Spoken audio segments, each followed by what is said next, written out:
May panibagong parcel na naman na dumating kay Papa at mukhang tuwan-tuwa na naman siya. Habang ako nga guys, lalantakan natin tong palabok na to na napakasarap talaga na may leeg ng manok. At may dumalaw nga dito guys para sa UN ng ating napakagandang pinsan na si Ate Ira. Yan nga pala yung boyfriend ni Ate Ira na nakaalitan niya nung nakaraan.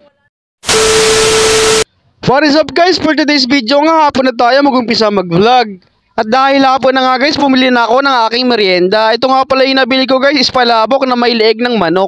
Agad ko na nga itong inimpisahan guys at pinagaan ko na nga ito ng kalamansi.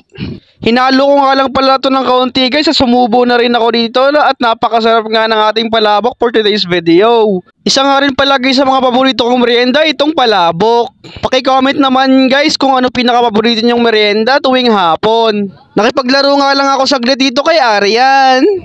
At nang gumabi na guys, tignan nyo naman, napakaganda talaga dito tuwing gabi. Halos wala ka makikita ang mga ganong dumadaan dito na truck. Ngayong gabi nga guys, ito yung magiging ulam natin, maling at saka itong tender juicy na to ng mga hotdog. Inilagay ko nga lang pala muna yan sa balde na may tubig guys kasi frozen yung hotdog. Inislice ko na rin pala nga dito guys yung mga maling. Nung natapos ko nga na nga i-defrost guys yung hotdog guys, at lagad ko na nga itong tinanggal sa kanyang mga plastic. Tinanggalan ko na nga pala isa-isa yan guys at inihiwa ko na rin yung mga gilid-gilid. Agad ko na nga palang binati itong mga itlog guys kasi ito yung gagamitin natin para i-coating ang ating mga maling. Bali 5 itlog nga yung gagamitin natin for today's video guys. Ayan na nga guys, i-dinip ko na nga yung mga maling natin guys sa ating itlog. At agad na nga ako nagpainit dito ng kawali na may mantika na. At habang nagpapainit nga ako ng mantika guys, so kumain muna ako dito ng Nova na napakalaki talaga at napakasarap. At maya nga lang guys, kinalapit ako dito ni Papa kasi videoan ko daw siya kasi may package na naman siya or may parcel na naman siya dito. Yan daw parcel na yan guys is yung katagal niya nang hinihintay na pangkapit doon sa kanyang plate number.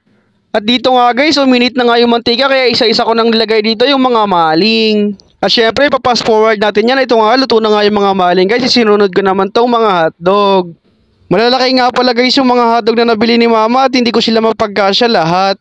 At nung tapos na nga ako magluto guys, siyempre magkakain na tayo rito. At bago nga pala tayo mag-isa kumain guys, naghiwa muna dito si Tito ng pipino guys. Kasi gagawin natin sa usawan yon. Ayun nga guys, nag-plating na ako dito at ready na akong kumain.